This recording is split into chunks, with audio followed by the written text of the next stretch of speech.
everyone, and welcome out to Fairview Park Hospital here with Administrator Don Avery. And we want to talk about Father's Day today, Don. When I think of fathers of our community, I've said this to you before, I think of you because you're a real leader in our community. You're a voice of reason.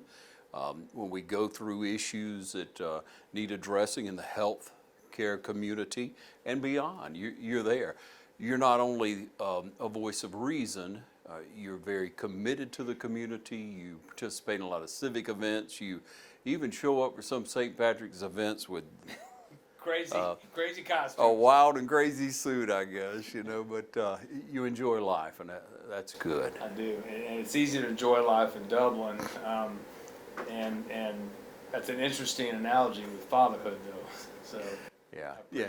You really are. I always think of that way. If you look in a community, there are leaders. There are people who people turn to for the right advice. They look to be the right example, and that's the fathers of a community. That's really the way it works in my mind, anyway. Yeah, no, I agree. Yeah. And so when you look at Dublin and you first came here, it had to be a small town for you. Well, in some ways, but I like the size of a town where you know people. A quick example, last week my grandkids were here, and we're at a restaurant in town, and we're sitting out on the porch, and people coming and going. Mm-hmm. And I'm pretty much saying hi to almost everybody who comes by, and my granddaughter said, "Papa, you know everybody." Not everybody, but a lot of folks, and you don't get that in a big city. Mm-hmm. And we came here from Columbus, which is 400,000 people, so it's bigger. Yeah. But it's a good sized community.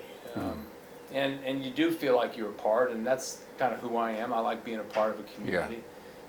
Yeah. We think of ourselves here at Fairview as a Fairview family, and I guess if you carried that to its definition, then I guess I'd be the dad. I'd be the father of that family. Yeah. But I embrace that. I embrace that role, whatever it might be. But and I embrace being a real dad too to my girls. So it's a great thing. Yeah. When you first got married, you had your first daughter. I'm sure it was a very exciting time. You remember that? Oh gosh, do I remember that? I could just remember holding Amelia, and it seemed like for hours, staring at her. And I loved getting up at night, holding them and feeding them and rocking them. That sounds crazy, but and I'll tell you, somebody told me, they said, Don, you're going to have these tasks to do as a dad. You're going to have to change the diapers and feed the kid and clean him and stuff. Don't think of those as burdens. Think of those as joy. That's part of being a dad. That's part of, that child is totally dependent upon you. And for me to have gotten the chance to take care of Amelia and take care of Meredith in that way, because it isn't long before they start expressing their independence. It begins with crawling, and and they're always growing and everything. But regardless of what age they were, whatever stage of life they were in, I think that was my favorite. But I more than anything I've done in my life, I love being a dad, and maybe that's why, in some ways, I like being a leader of an organization like this, because I genuinely care for every person that works here, and it is my extended family. But being a dad is a wonderful thing. So I miss it. Your kids grow up and leave you and everything, but they'll always be my girls. Don, what you're telling me is you're very intentional about what you did as a father. Well, I read a lot of books, talked to a lot of people, but I was very intentional. I had date night. In fact, my wife Farah, she had one night a week with a friend, a good friend of hers, and they went out. They had girls' night, and so that was daddy-daughter night. Mm-hmm. And so every Wednesday night was daddy-daughter night, and we might watch a movie, we might go play something, we'd have dinner, whatever. But it was just the three of us. And then as they got into probably late grade school, middle school, high school, I would date each girl once a month. I'd take them on a date. Unless they had something else to do, it was kind of on them. But we did a lot of fun things. I did that with each of them. But it just that quick and they're gone. And so I was intentional. I think I wanted to kind of do anything I could do to pour into their lives and hopefully raise responsible women of faith that would in turn be, good citizens, good people, good women, good wives and mothers. And obviously Farrah had probably more to do with that than me, but as a dad I was very intentional. I think the role of a dad in a girl's life, and a boy's obviously, but in my case a girl's life is pretty important. And on those dates I wanted them to know how they should be treated by a young man who might date them. I'd open the door for them, and we had another rule in the Avery house. When they got to that age where they might start dating, their first date was dinner at the Avery house. And so it cut out some riffraff, but if somebody wanted to go on a date with the girls said, yeah, I'd like to go out with you, but first we got to have dinner with my folks. And if a guy was willing to do that, that was a big step. Yeah. And so, again, what it communicated to the girls, I think, is that we cared for them, we loved them, and we wanted to, embrace that. And we wanted whoever that young man was going to take them out to understand what family meant. So, yeah, we were pretty intentional. What a great way to get to know the fella. You didn't kick him under the table or anything like that, did you? Yeah, if I needed to. That's a great idea. That's a great example for maybe some viewers to see there. Having boys, I didn't go through that, but I love that. Well, we wanted to, again, have a relationship. I think as a parent, you start out, you're kind of a coach. You're teaching the kid what to do and how to do it and everything else. And then you kind of transition to this kind of counselor role where you're trying to let them do more on their own and make their own decisions, sometimes their own mistakes. Right. And then unfortunately, then they become independent, go out on their own, and now I'm a consultant, and I don't get to give input unless it's asked for, So, but those coaching, counseling days were very rewarding. And I think it went to, as they grew up, we had a good relationship, and we didn't always agree, but I think they always knew we were coming from a place of love. Yeah, yeah. In raising young children, do you try to just set an amount of time that you're going to spend with them, or what did you do to try to ensure that success? Yeah, I think a lot of time is a big deal. People say, well, I don't get a lot of quantity time, but I have quality time. And I'll tell you, Ron, they're not inseparable. I don't think you can have quality time unless you have quantity time, because a kid, it isn't doing stuff, it's being with them. It's rolling around on the floor when they're little and playing games and doing crazy stuff, and it's kind of being involved with their world. And it's not just having activities. The kids were involved in activities, but I tried to spend time with them at night. Of course, growing up, I'd read to them. Farrah and I would read to them. Yeah. We took a vacation every year. We spent time with extended family, sometimes on the weekends. And again, like a lot of people do, but I invested a lot of time. I didn't play golf when they were growing up because it took too much time. Right. I just couldn't imagine taking 4 or 5 hours out of a Saturday when I'm working during the week, and Saturday and Sunday were kind of family time. Yeah. But we would always have dinner. I would say at least 90% of the time when those kids were growing up, we had dinner together at home at night. Farrah liked to cook, and we kind of had an agreement where I'd clean. Eventually the kids started cleaning, but but we had dinner together.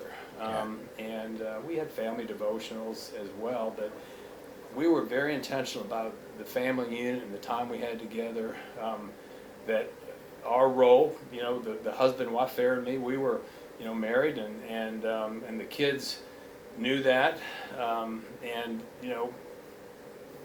we tried to teach them by the way we lived, but hopefully they learned from that, the way we modeled that. Yeah, so you were available. Exactly. Very available. Yeah, and I love what you said. Time shows them how much you love them. Absolutely. You can say, hey, but we did this, but day in and day out to be there, morning, noon, night, whenever you can. That's a value. I think some people would say, well, we're having this quality time. I had a friend one time, and he and his family were very involved. He had 2 kids, and they probably were in 4 or 5 extracurricular activities. Yeah. And constantly, every day, they're running from point A to point B to point C, taking one kid here, one kid there. And he was telling me, I said, I have a lot of time with the family. And I said, let me ask you, I said, is that really time? Because the stress of running from one place to the other. Mm. And so we always kind of put a limit on how many activities. Kids could have a couple of extracurricular activities, but it becomes so stressful that they're not having fun, they're not enjoying it, and you're just constantly running around. And again, it probably depends somewhat on the kid. Sure. But we really tried to make sure we had time. Farrah, even though she's a college graduate, she's a teacher, but when the kids were growing up, she was a full-time mom, and I would try occasionally to have lunch with them. Fortunately, I've always lived in a town that was possible. I didn't have a long commute, and so maybe in some ways we were the anomaly. But I think it's a matter of making a commitment to the time to raise the kids. That was part of my job, my responsibility, and I embraced it. I miss it. I miss it today. It was a privilege, wasn't it? Yeah, I told Amelia recently that I miss being her daddy. She goes, "Oh, you'll always be my daddy." And I said, "Well, you're married now and all that, so it's a little different." And I love being a granddad too. Don't get me wrong. I love being Papa, but nothing to me in my life has been more satisfying than raising those kids. Mm. So I look back on that as my highlight of my life is being a dad. Yeah. So and I really mean that. That's what I really love. And one of the things I love about the work I do is that I work in an environment where it's kind of an extension of family in many ways here too. And I get to know a lot of my employees and their families. Sure. And I've even been to some of their, school functions or weddings or funerals or whatever. Yeah. Because we're a family. Yeah, it's something that I love and embrace, and don't get me wrong, I like being a grandfather too. Papa's a pretty good title. You're loving it. We'll take a short break. We're going to be right back with Don Avery. Summer's right around the corner, and you know what that means. It's vacation time. Here at Dudley Nissan, we can get you ready for vacation, whether it's a new Nissan or Chevrolet or just servicing your current vehicle. And guys, if you're looking for a new fishing truck, you can't go wrong with this all-new 22 Frontier. And if your needs are bigger, we got the trucks for you too. It's your choice. I know what mine is. Remember, Don sells Corvettes well. Hurry in to Dudley Chevy Nissan.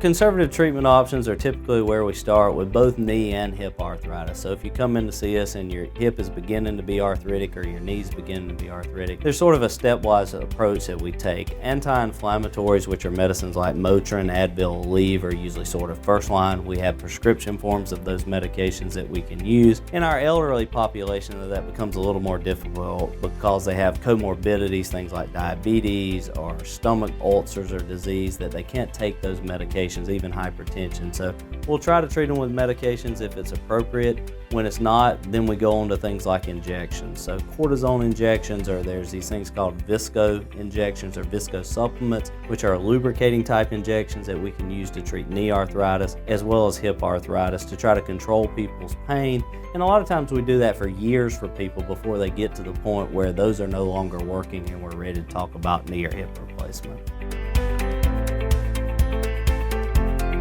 Welcome you back. We're talking about Father's Day, and a lot of us, as we grow, we learn. We become better at being fathers, better at being parents, better at being servants of the Lord. But sometimes when we look back, Don, we might see something that we could have improved on, and by sharing that, it benefits others. So I just want to ask you if there's something that you would maybe change, or something that you've analyzed over time as being a young parent that you may do differently, or that you may offer as advice? Well, I've probably made lots of mistakes. A couple maybe stand out, and hopefully you learn from those things. I can remember one time, Amelia was the oldest. She was young, and she had done something, and she was upset. She said she's hurt, and I said, oh, that didn't hurt you. Come on, let's get over that. And well, how do I know what hurt her and what didn't hurt her? There was a time that I think I got pretty upset with Meredith over something, and I didn't give her a chance to explain. And when I finally got the whole story, I realized that I overreacted. And there's a line in Father of the Bride with Steve Martin, and he said to his daughter's fiance, he said, well, she's kind of like her daddy, and I come from, she comes from a long line of overreactors, and sometimes I can overreact.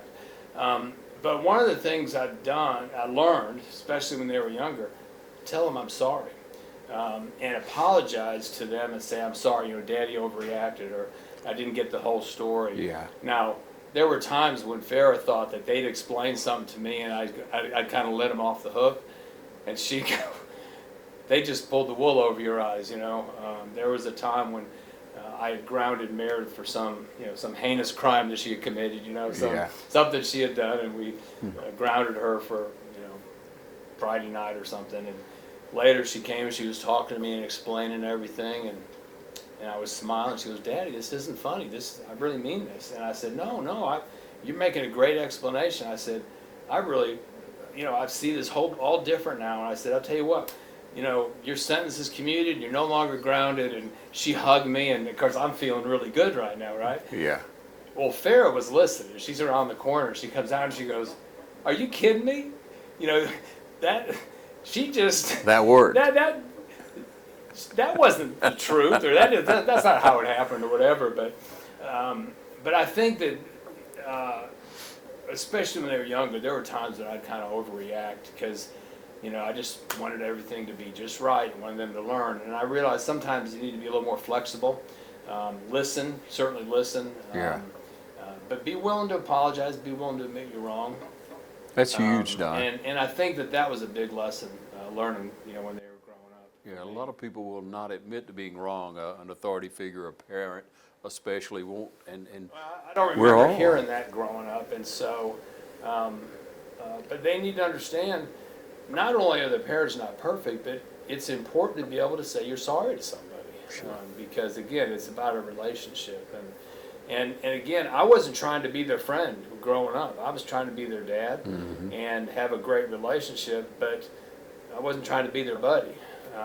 And now, today I am. Today I'm, a friend, and as they, got into college and out of college, but I think it's important to not try and be the kid's friend, because that's not our role as a parent. So you learn a lot growing up. Certainly, we're going to make mistakes, one of the things I did, Farrah used to take care of all the financial stuff, paying the bills. When we started having kids, she asked if I could do that, and so I started doing it.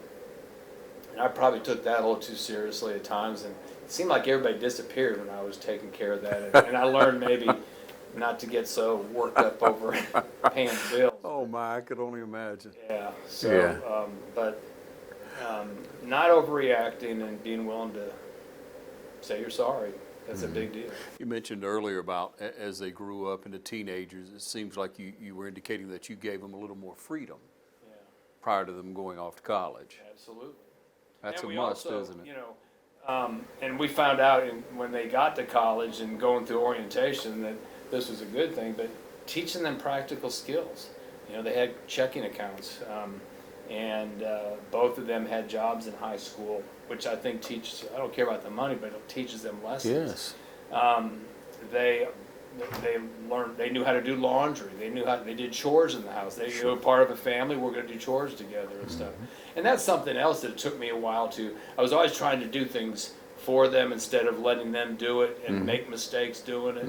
And that was another area that I had to kind of, because it's for their sake, and making mistakes is how you learn. Sure. And sometimes I try and do too much, and if they did it away, then it was okay. They're going to learn how to do those things, but try and teach them skills in growing up, and particularly in high school, that would serve them when they went out to college and when they become adults. So I have a friendly debate with some fellows that I think you should have a budget when you go to college, but Oh. some people think that's kind of a joke. Now, what do It's you not. say? That's one thing we taught them, financial skills. In fact, Amelia was probably the best at this, but she learned how to do a budget, and we always said, budget for save 10%, tithe 10%, and the rest of it spend carefully, whatever. When Amelia was, I think, 9 and Meredith was 5, we took a vacation out west, and Amelia brought $20 of her own money. She brought back 18. She spent $2 on that trip, 3-week trip.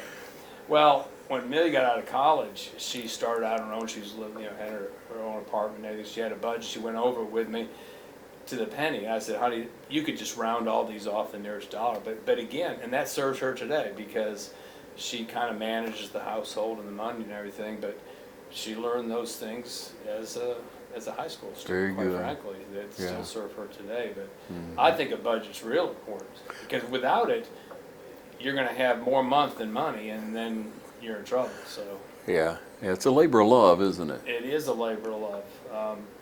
Have emphasis on the love, though. Yeah. So never regret. In the big picture, I don't really regret anything. So because I see how Amelia turned out and how Meredith turned out. So I'm real proud of them.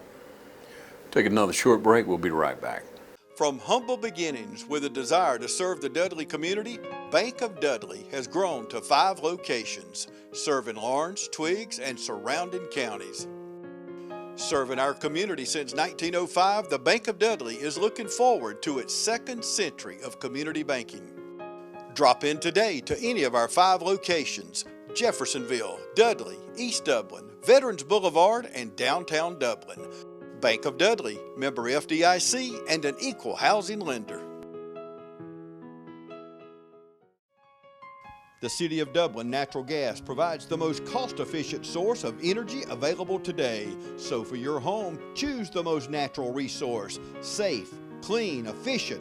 All new subdivisions around the Dublin area have natural gas available. Start reducing your energy bills today with Dublin City Natural Gas Department. Natural gas, the smart choice. Call 277-5048 today and let us help you start saving today. So when we think about Father's Day, you I'm sure reflect on your father. Oh yeah, absolutely. Tell us about it. Well, I'm fortunate. I've got 3 sisters.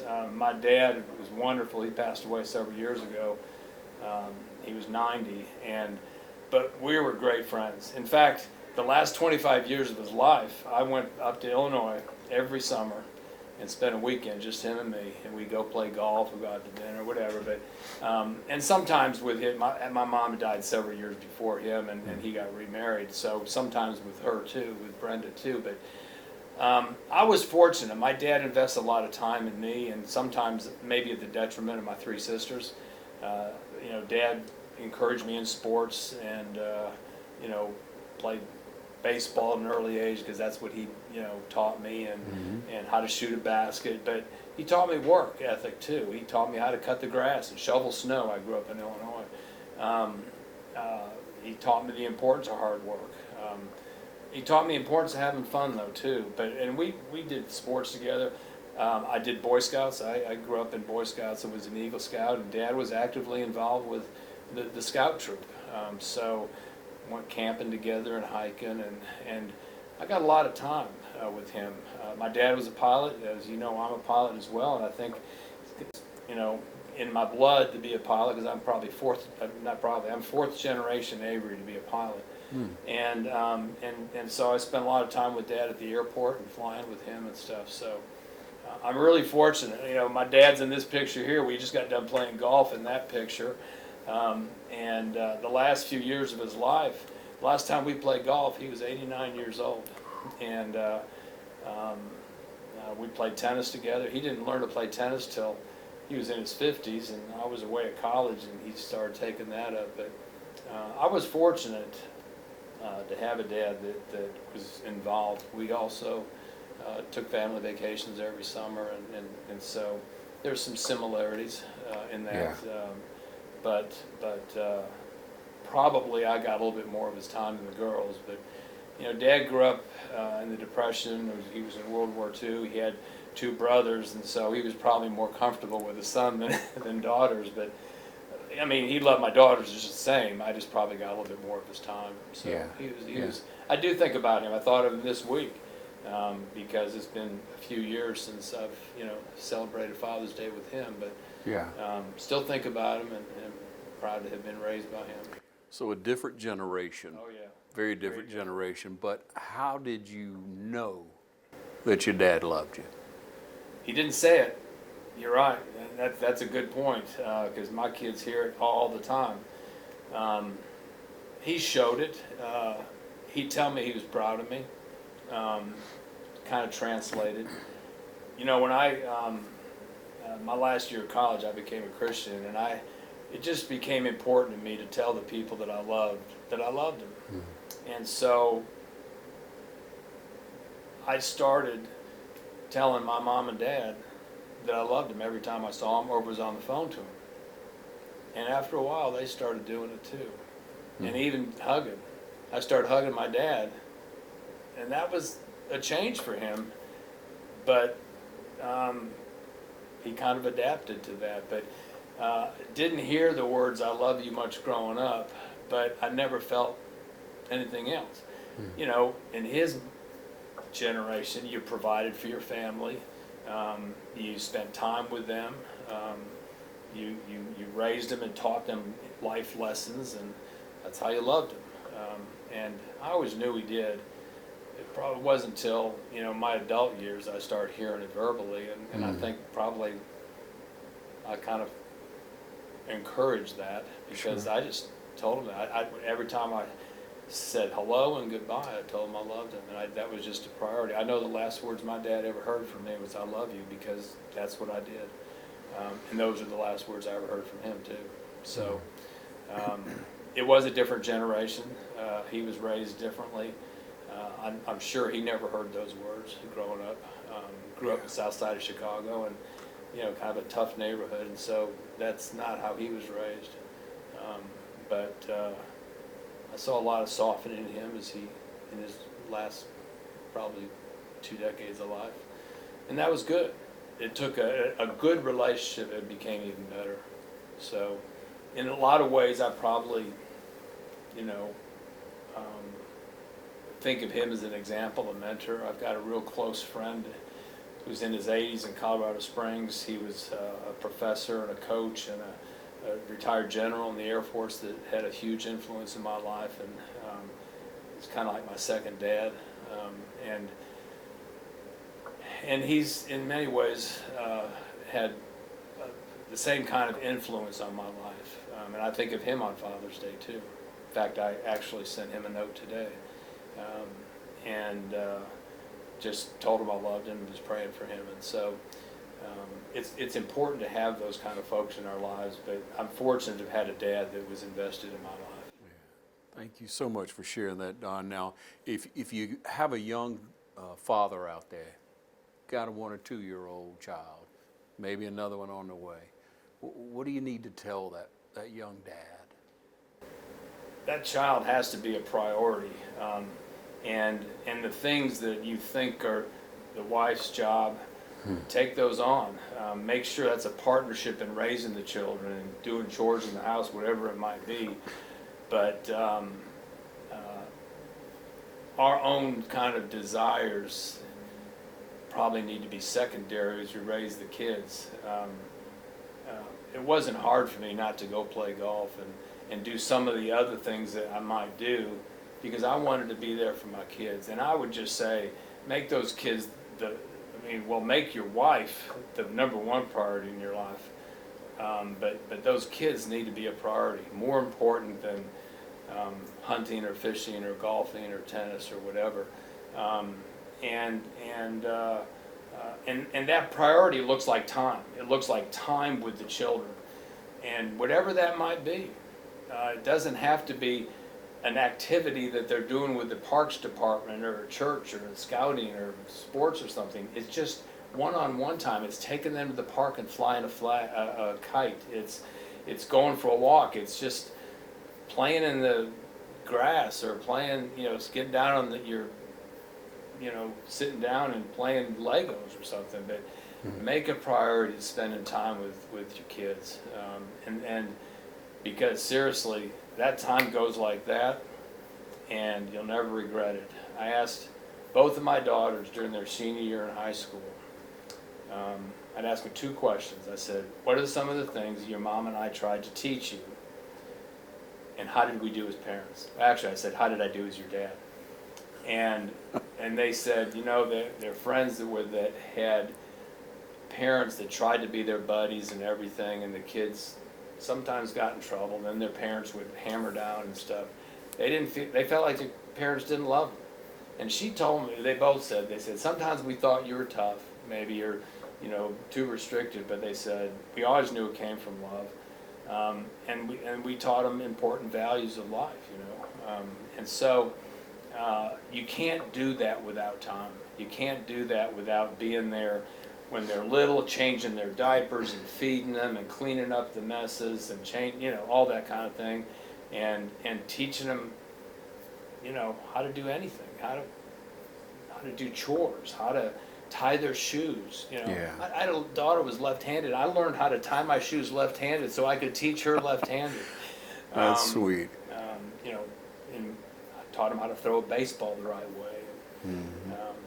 I think you can tell I love being a dad. Sure. It's sometimes when I think about those moments, it's emotional to me. Of course. But those are the memories of our lives, and we're never going to wish we spent more time golfing or hunting or fishing or staying at work. But we might have regrets not spending time with our kids. And I never wanted to have that regret.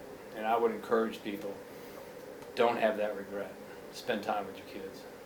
Thank you, Don. Yeah. Happy Father's Day. Happy Father's Day to you, my friend.